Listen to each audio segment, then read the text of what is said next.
recording what our conversation is about.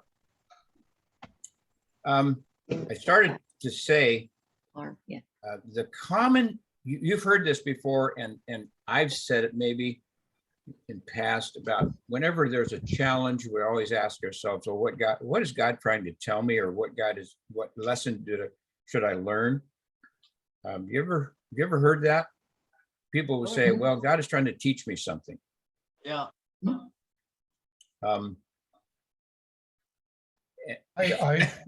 I always say God is trying to teach you something.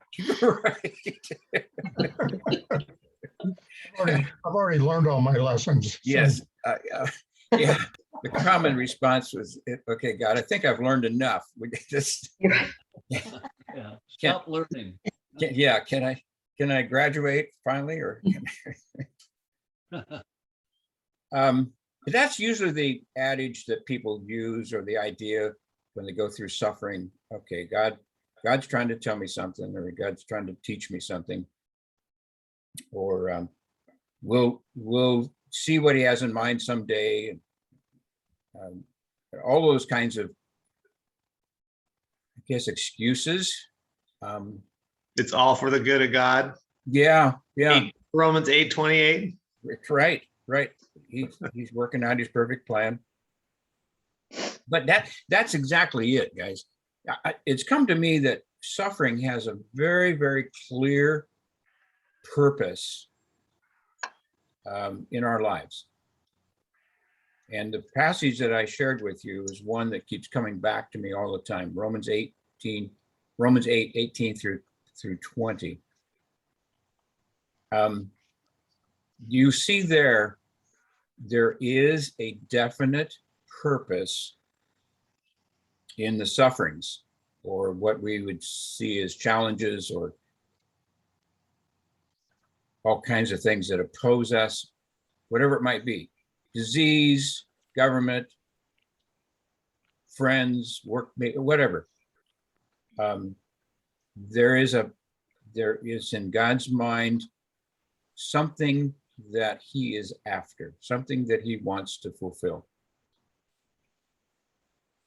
And if you look at that verse, it seems to me it's very clear. It's all about unveiling, all about showing something in us that we didn't know was there, perhaps. And that something is, according to that scripture, glory.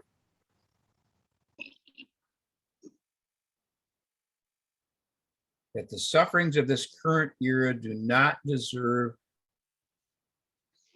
the glory about to be revealed in the sons of God, or of the sons of God.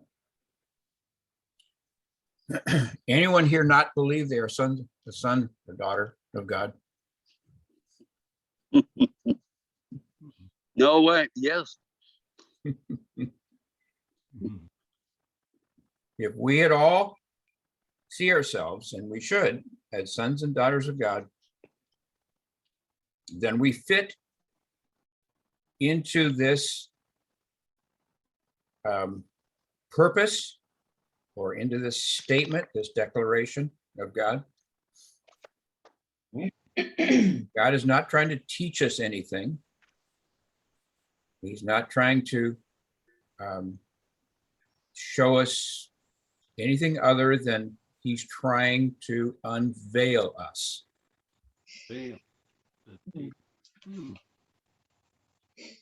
Now, what is he trying to unveil? Now, again, everything is about God's working. It's not about us. There was years ago, there was a statement written called the Westminster Confession. Did any of you good Presbyterians remember that? Yes. And it was all about the intention of man to glorify God. I don't have the confession in front of me here, but essentially it's what it means to glorify God. And if you remember that confession, or if you've read it at some point, it really is all about performance, our performance, the ways that we are to glorify God through obedience, through service, through all the ways that we understand he requires things of us. But is it our responsibility? No, In I other mean, words, is it up to us? no, I God's think glory be seen? going back to your original question, what's God trying to reveal in us? He's trying to reveal more of him. And as we accept this concept of Christ in me, then there is no performance. We just, if we are trying to live as Christ, then our actions would just, I mean, it becomes more natural. So there's no there would be no performance. It would just be who we are. If that makes sense. Yeah. Do we need to worry about whether at any one point we are doing our part? No, that takes away the anxiousness and the anxiety and all that. Again, it falls back into our performance. Yeah. I think, I don't know if you, I think you would agree with me. I don't think I can do a very good job of myself trying to glorify God.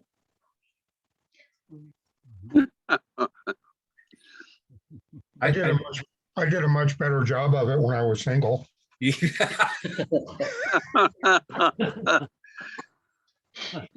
Yeah, even when I was under that belief system that, I mean, I refused to put like a fish on my car because of the way I drove. You know, what a great statement, because how many cars do you see with a little fish or some sort of Christian emblem on it that are just driving like idiots? Yeah, exactly. Yeah, the ones that say honk if you belong to Jesus, and she did, and just give us the finger to you. Yeah.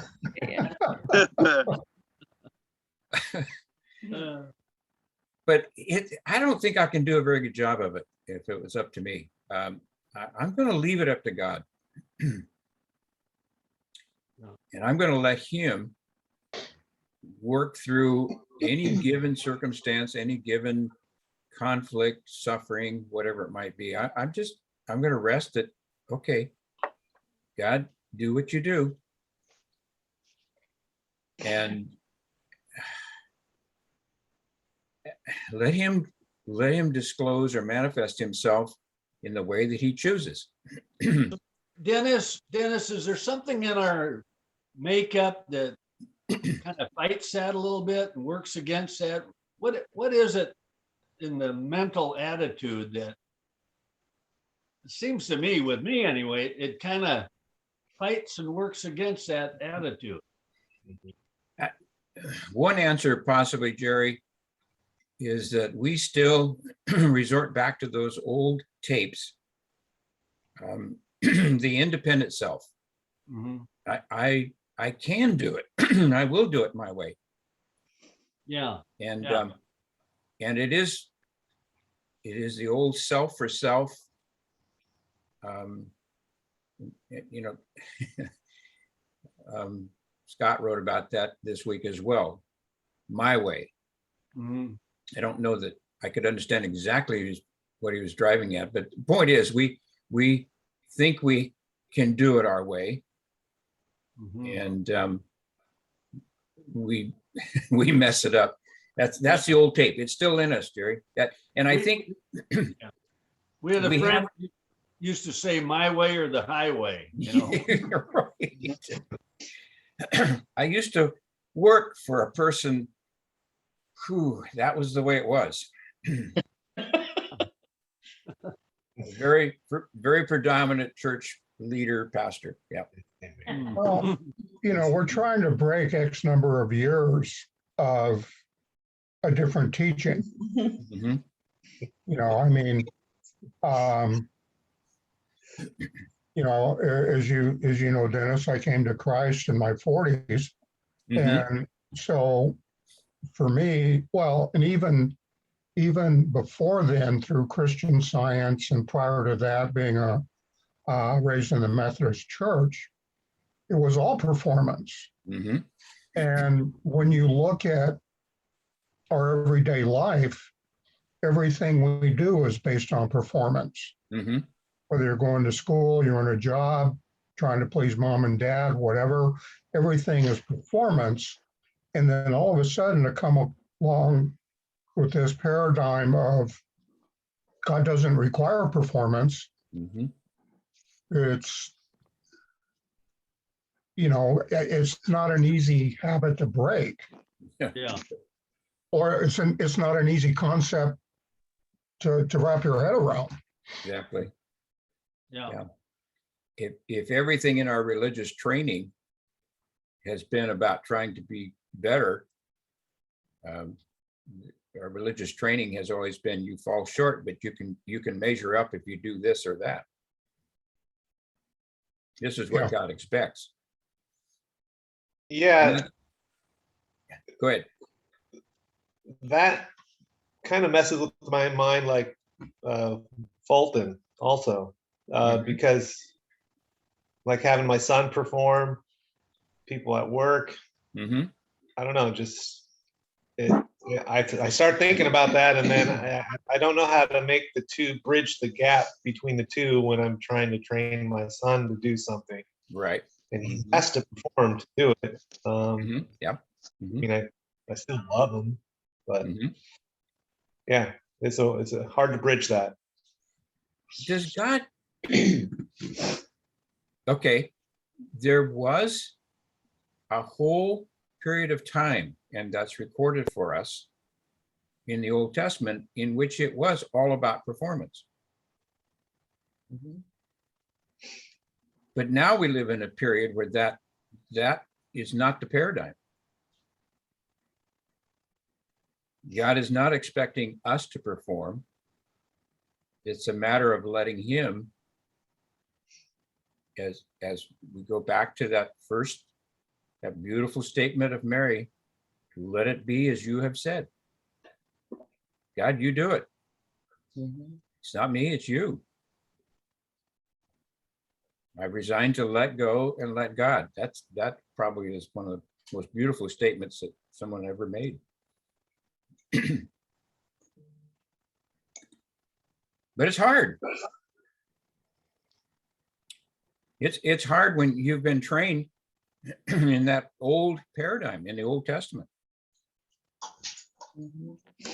Yep.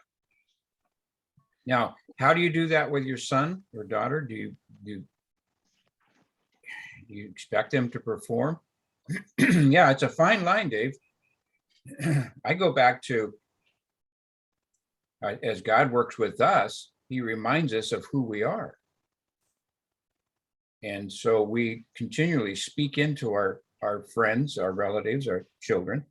This is who God has created you to be. Are you fulfilling who you really are? Are you becoming the person that God has designed you to be? And that's tricky because it's not performance, it's allowing or following or being in sync or being in harmony with God, with how you're made, your heart, all of those things.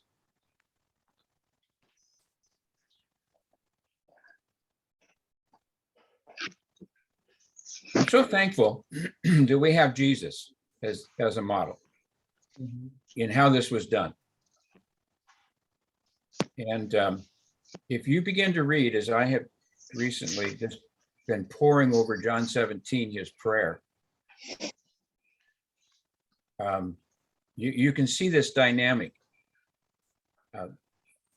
he glorified the Father, and the Father was glorified in him through the fact that he continued to stay in the Father and followed all that God had placed on his heart.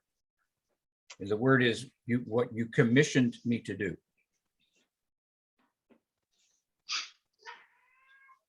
What what are we feeling commissioned to do? Now again, you have to be careful. It's not a performance.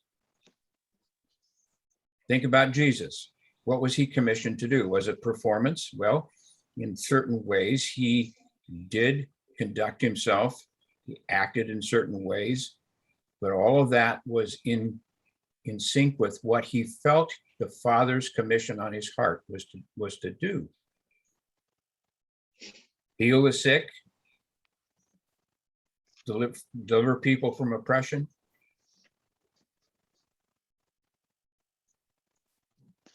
Heal the brokenhearted. Also, Jesus was very aware of when God was asking him to walk away from a situation. Mm-hmm.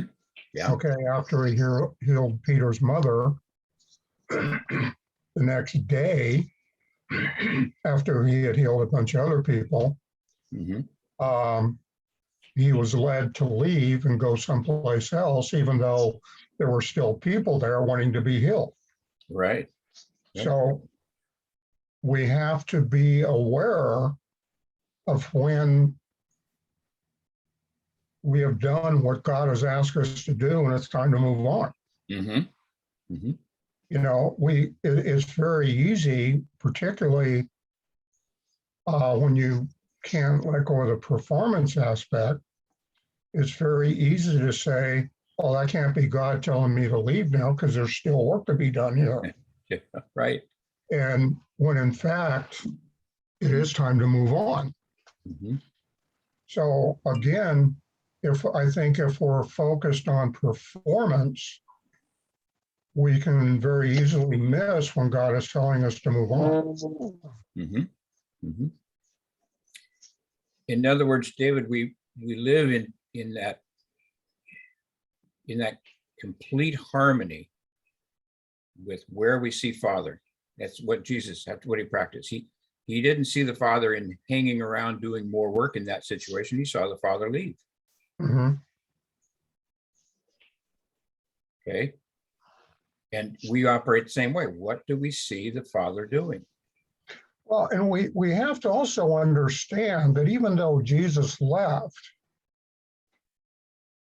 does that mean the Father quit working there? That's true. Yeah. That's true. Okay. It's just that what he wanted Jesus to do was done. Mm-hmm. But I think when we move on, it does not indicate that God is no longer moving there or Mm-hmm. working there. Mm-hmm. It's just that we are. Mm-hmm. Mm-hmm. All right. Now, was Jesus himself going through an unveiling process?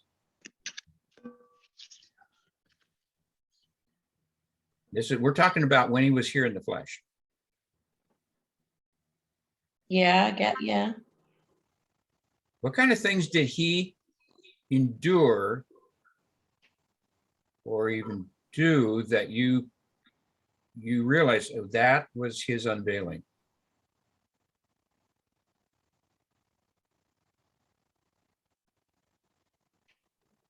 Never really thought about it that way.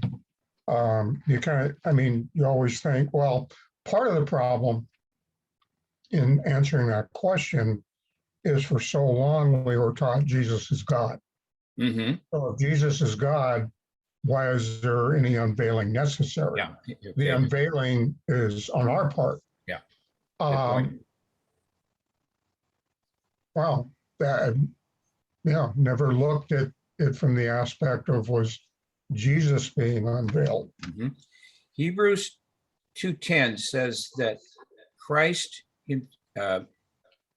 was himself, I'm paraphrasing, himself was being perfected. What does that mean? So that he could produce many sons, that many sons would come to glory. You know, it's an interesting question because, again, Jesus being in the flesh, he had all the temptations and more so than we do. Mm-hmm. He had free choice. Mm-hmm. So when he was as human as we are, yeah, perhaps each step,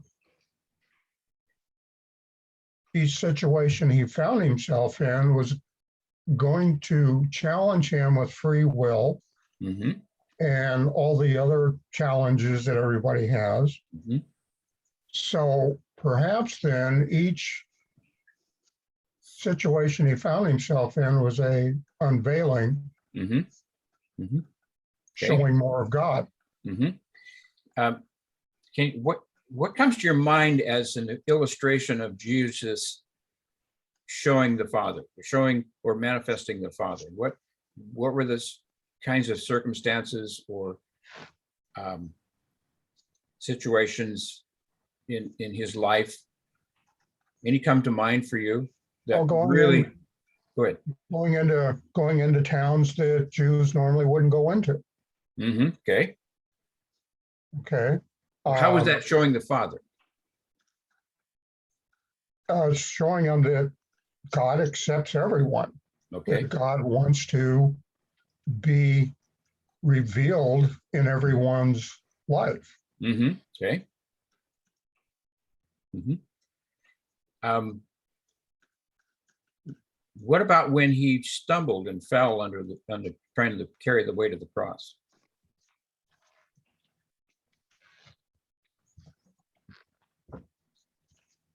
Did that reveal the Father? I would think so, and that again, he was having to draw on the Father's strength to get back up Mm-hmm. and to continue on. Mm-hmm. Um, you can just go down the line. He's being whipped and flogged, and he's hung on a cross. And what does he say? Father, forgive them.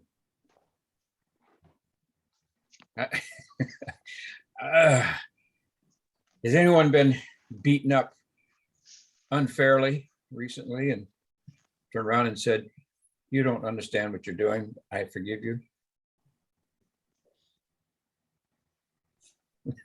Yeah.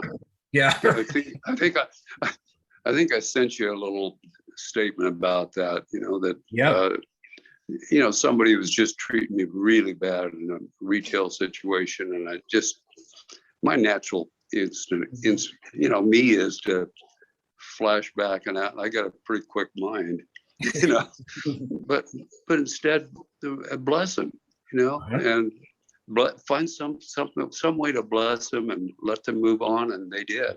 Okay. Yeah. You said something specifically to him? I can't remember exactly. It was something, that calmed them down nice and, and complimented them or something, like that. It wasn't you, blankety blank. Yeah. Which I, I can dress somebody down better than the other guy, probably. So yeah, and it's just a conversation to have. Jesus, what are we up to today? And and then let's find out what this adventure is today.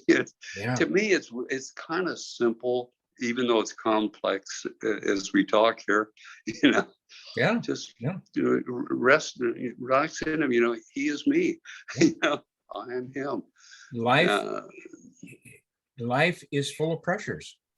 Yeah. Life is full of challenges, sufferings. It's full of things, and we get the idea why do I have to endure this? Why this isn't fair? What, God, why are you doing this? We have all kinds of gyrations that we go through. But at the end of the day, we come back to and realize, wait a minute, Father, what are you trying to do here? You're trying to show yourself. You know, Dennis, sometimes out on freeway driving, when someone cuts in front of you and they're changing lanes, my knee-jerk reaction is not to miss that guy. I know, Jerry. My brain is kind of Mhm. on fire for a little while, and I settle down. Sure. But those guys really irritate me. Sure. Me And- too, Jerry. That's why I Yeah. don't have a fish. Yeah.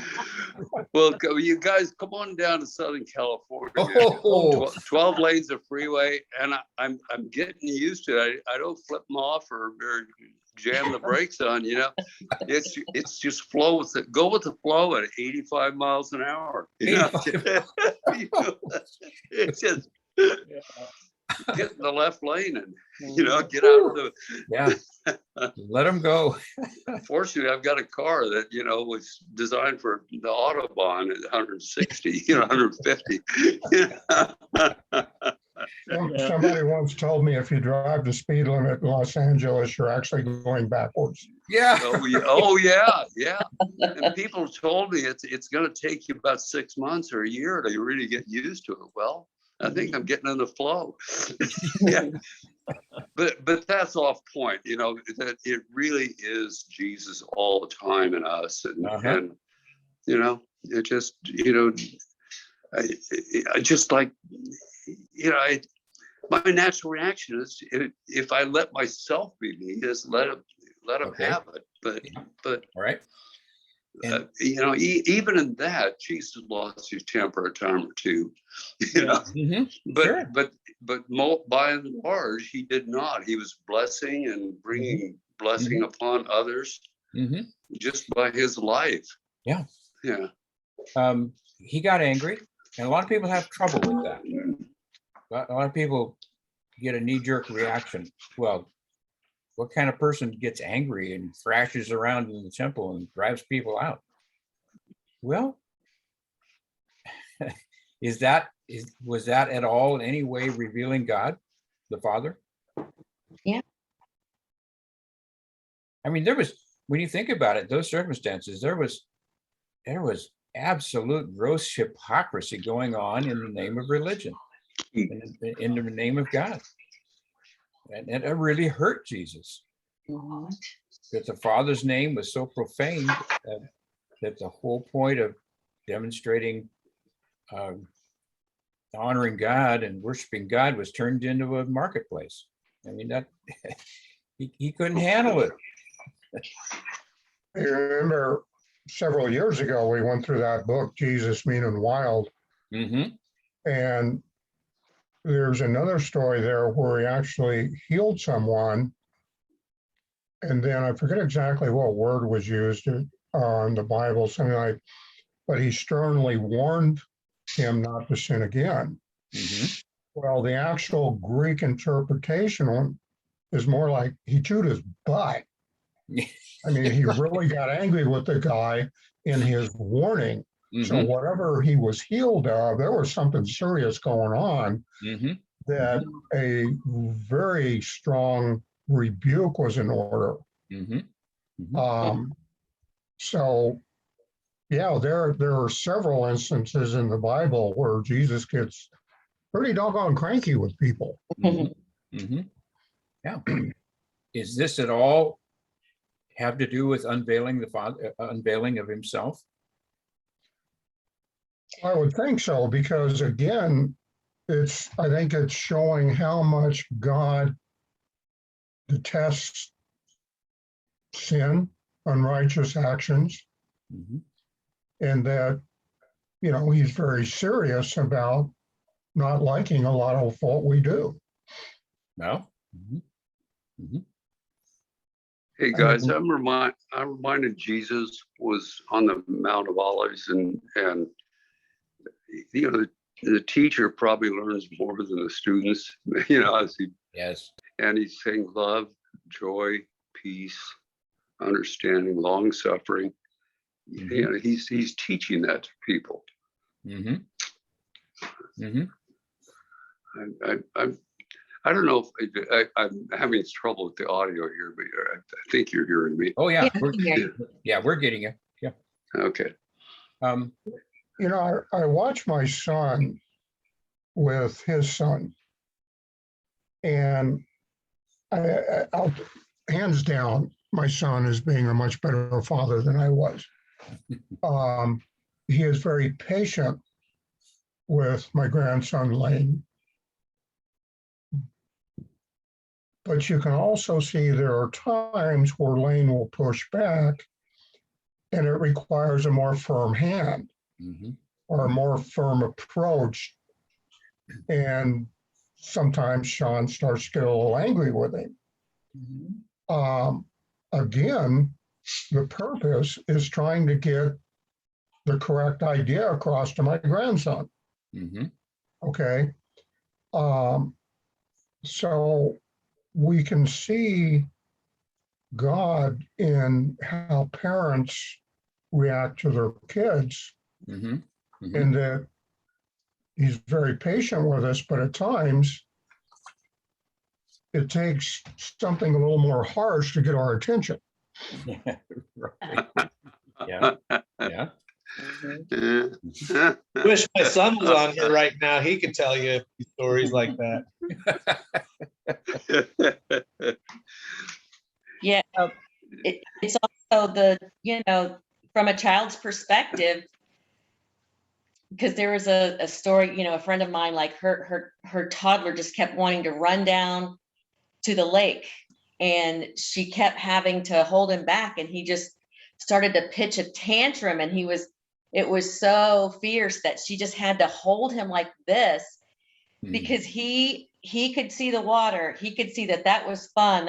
He wanted that. And she knew better and was holding him because she loved him and wanted to protect him. Mm-hmm. I don't know. I just always try and think of that, like, That's beautiful. Beautiful. Yeah. but I was going to ask you, Dennis, I'm sorry. No, please go ahead. Yeah. But just thinking about, how you were talking about unveiling, Mm-hmm. Jesus unveiling, because, when he was at the Last Supper, or he hosted the Last Supper, and he knelt and washed the feet of every disciple. Mm-hmm. And I never got this until like I was a grown adult, and even though I'd read it 100 times, but they were, I think that was so revealing of who God is, because it wasn't comfortable for them. It wasn't like it's nice. They were so freaked out by it. It was uncomfortable. It was not politically correct. It was humiliating. They didn't like seeing Jesus in that role. And that was one of his, when you gather the people around you, and your time on earth is just a matter of days, you want to impart the most important thing to those people. And that's, wow. I just love that. That's what he chose to do. That's what he chose to leave them with. I don't know. That beautiful. You think about it. Was that the Father being disclosed? That in unveiling of Jesus, he was showing the Father in almost condescending himself, going beneath their expectation, and totally throwing their whole, threw them off. Exactly. Yeah. Hey, Dennis. Yeah. Back to the email you sent out. It says God says that the sufferings or the conditions we're in today or have been in past, the sufferings of the current era do not deserve the glory about what to be revealed. Mhm. And creation is waiting the unveiling of the sons of God, us. Mhm. I just, it makes the current situation kind of petty, and anything that I've got, or Julie and I've gone through in the last 2 years, particularly, it's just, it's so what, let's find this glory thing out, Yeah. Yeah, small potatoes, huh? yeah. Wow. Anyway, I just throw that in, Yeah, and it was not small potatoes. You were near death from what I remember. I was one heartbeat away from death in the ventilator, and that seems like ancient history today. Yeah. I'm just, Oh, yeah. all I have to do is learn to walk again, and I'll be fine. Wow. So Yeah, true. I can limp, but Yeah. I'm supposed to use a cane, and that'll go away. Yeah. So See, anyway, yeah, what he's saying, I believe what he's saying there, this is God through the mouth of Paul saying that, wow, if we understood the glory, in other words, what is glory? Glory is expressing God. Man is the glory of God. Man is the expression. We've been talking about that. We are in God, God in us, Christ as Christ, and all of it's about revealing God. And when we think about all that means, what is suffering? Wow, it's not about the suffering. It's how great it is. Nothing compares. Yeah. Nothing. And how we've come out the other end of that. Mhm. And today, this conversation, it's just remarkable. And God has used that in me and Julie Mhm. to open my eyes up. Mhm. Mhm. It ain't all that bad. I mean, in terms of future issues that are inevitably going to happen. Yeah. Oh yeah. I've been pondering this whole subject of what is the glory. And I'm finding that it would take volumes, it would take months for a conversation to even begin to understand the dimension, what it is, how it happens, what is the glory of God. John 17, it just is so full of that whole idea. Father, glorify yourself in me as I glorify you, and I share this glory with those you have given me. And who are that? Who are those? Those are the disciples.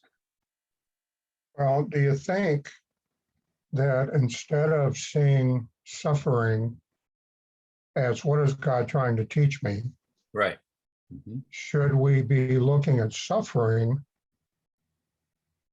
as how is God being glorified? Mhm. Yes. Mhm. Yes. Mhm. Sure he is. And I have to back down from a statement that I've been using. It's not about trying to see through. There is some aspect of it, but seeing as God sees. I mean, that helps. But the real end point is, how is this glorifying God? How is my reaction? How is my enduring? How is this suffering bringing out the unveiling of God's glory in me? Well, I can see it in Arnold. Yes. Arnold has gone through, and Uh-huh. Yeah. what Arnold was 5 years ago as compared to now. Look at the Mhm. difference. Mm-hmm. Arnold, I Thank you. remember you down at the airport when we used to have those meetings down there, and that was before you went through all this health problems. You were probably a different person then, and definitely than you are now. So that's revealing God right there. Mhm. What we're seeing in Arnold, Yeah. Okay. I don't know if you caught that, Arnold. I mean, your internet might have broken up, but do you see Yeah. yourself? as different from when we first met down there at the airport with as Gary is saying? You know, out here, executive managing a lot of stuff, and then retirement, Mm-hmm. moving to Las Cruces, and motorcycle guy on one side, and Harley, and the other side is now getting settled, and the stuff that's happened in those 2 years lately has brought me to.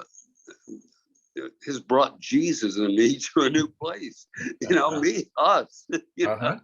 I didn't realize he was there all the time. Oh, He was with me. He was me. yeah. That's the point, isn't it? We don't even know that. Yeah. And it takes a good crisis for us to be able to see it. I don't, I'm sorry, that's sometimes the only way we are able to see it. That's why I love that statement. I had to research who actually said it. It wasn't Rahm Emanuel that said it. It was Churchill. And never let a good crisis go to waste. Yeah.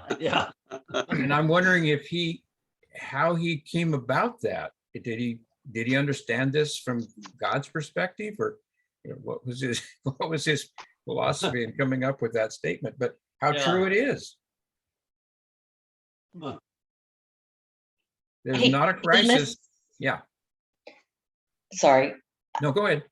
I was wondering what it means in that verse, the Romans 8:18-20, what the creation is. Okay. Mm-hmm. What is, because he's talking about the creation itself will be liberated from its bondage. Mm-hmm. The creation was subjected to frustration. Mm-hmm. What, okay. Mm-hmm. what is he referring to? Well, when you think about creation before Adam ate the apple, what was the state of creation? All of creation, animals, life. Peace. Yeah, go ahead. Peace. Yeah. Mm-hmm. I guess. There was, how do they say it? There wasn't disturbance in the force. Yeah, that's a better way. She loves Star Wars references. I speak that language. Yeah. But after he ate the apple, what a disturbance. Oh my goodness. Yeah. The death came in. Degeneration came in. Everything was now fighting to exist. And can you imagine going back to that state before the fall of all creation? That's what I think it means to be liberating all of creation from the forces of death. See, that's why Paul says death is the last enemy. When death is defeated, wow, we're going to see a whole new universe.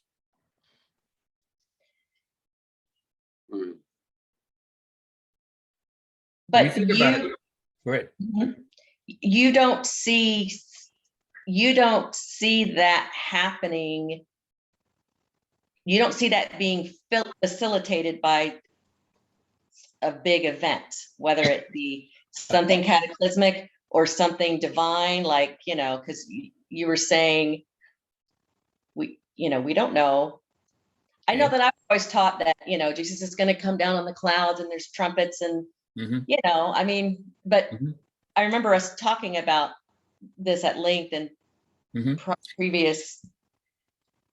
And so I'm just wondering what,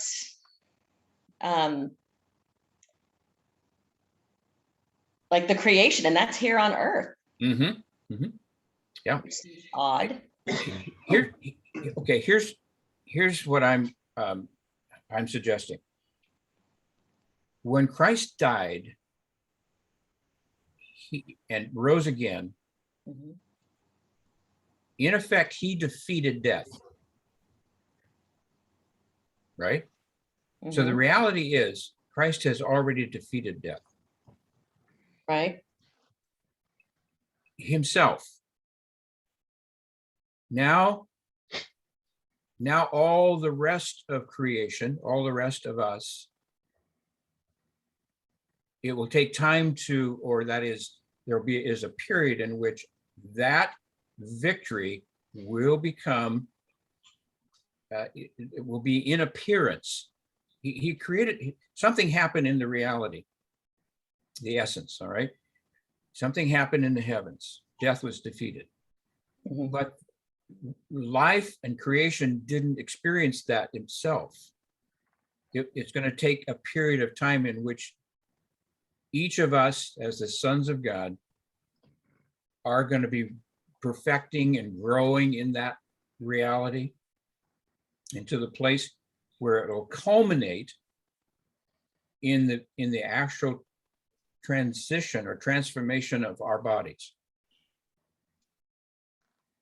So let's say we keep speaking life and speaking life, speaking freedom, boom, one day, and here's where I differ with this Christ coming again.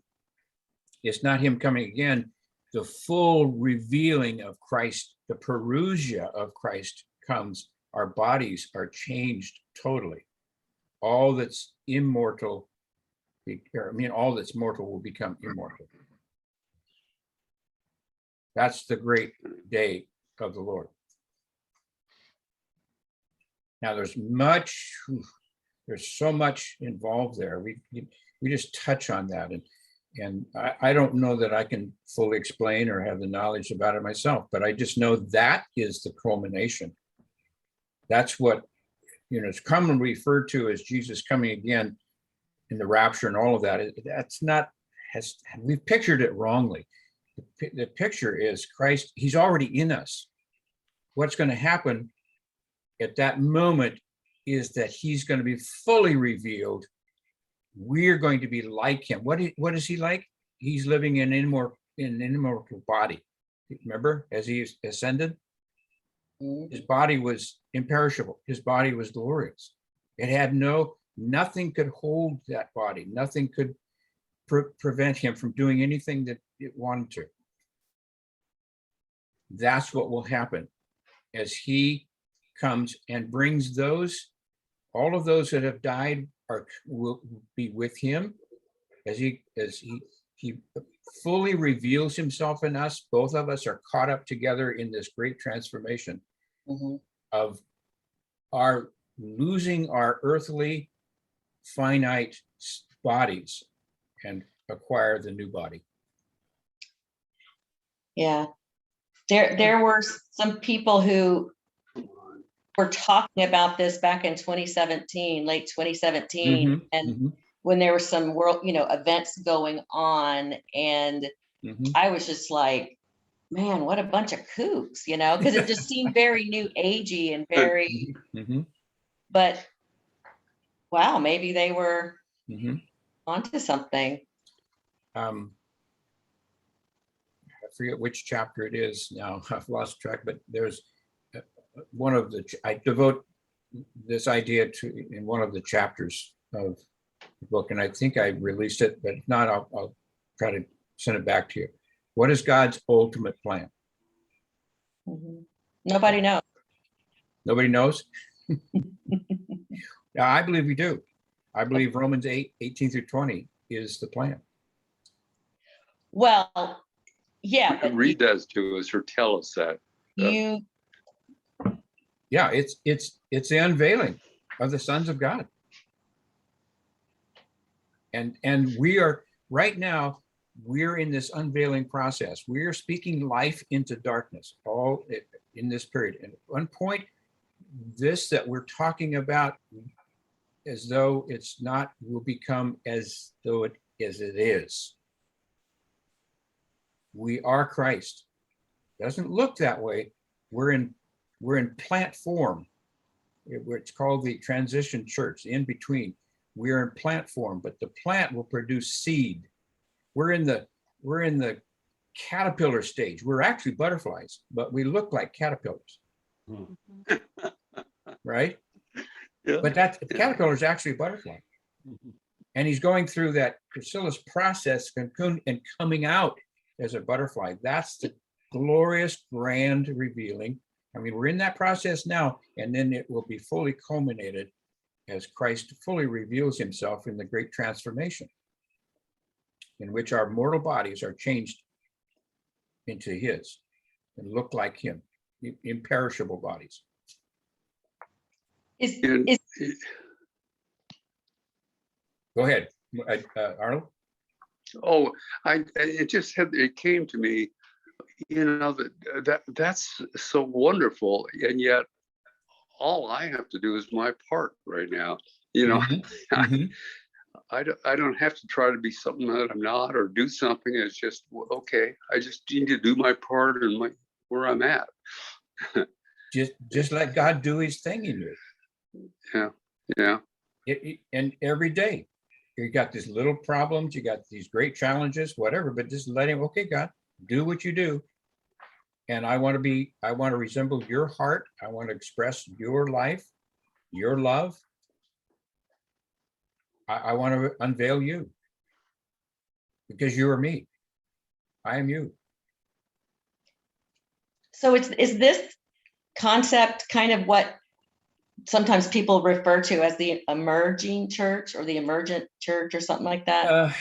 Well, from what I understand that term meaning, Mhm. the emerging church is more of a form or a style of doing church, Mhm. doing the institutional. No, this is what's called the manifestation of the sons of God. And not all Christians or Christianity will adhere to this. There's a lot of resistance to what they call manifest sons. Yes, huge. Mhm. Because it goes back to the idea that how you and Christ can be one. Mhm. That's blasphemy. Mhm. You declare yourself as God. And that's the very thing that sent Jesus to the cross. I and the Father are one. I and Jesus are one. Jesus as us. Yeah, it just comes down to you just have to follow your heart and you have to trust, and because there's so much mudslinging and finger pointing within the church, just like as in everything else, that oh, these people are wrong, they're leading you astray, don't fall for it, or there's just it's so it's yeah. So I want to be careful how I say this, but I want to challenge you.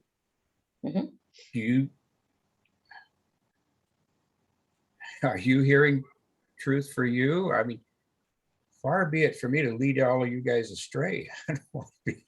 no, I know. Well, This is not the Deerdorf cult. I'm sorry. No, it is well with my soul, but Okay.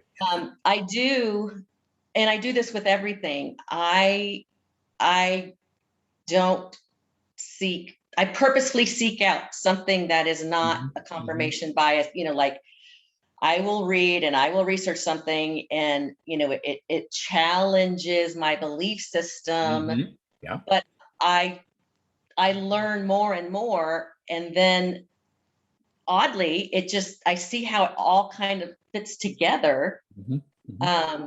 Okay. Test the spirit. Yeah. As John says, test the spirit. And if the spirit confirms and witnesses the truth, that's how we're to know. And it's how I felt all along, as I have dared to believe that Christ lives in me and that he is my life. As the more and more I have dared to believe that and calling it as though it is, this whole truth has begun to open up. The whole paradigm. I think this whole crew has pretty much got the idea of God in us, because Dennis, I've worked with you for 18 years, and we're obviously all giving you a second chance based on some of the stuff that you taught in the past. So, Yeah, yeah, so we I think forgive you. Thank you, guys. Thank you. but you go back to Genesis and you've got a very early picture of our Mhm. oneness with God. And it's when it talks about how the husband and wife become one. Mhm. Okay. So all of us here, because we have wives, we have God in us, and Mhm.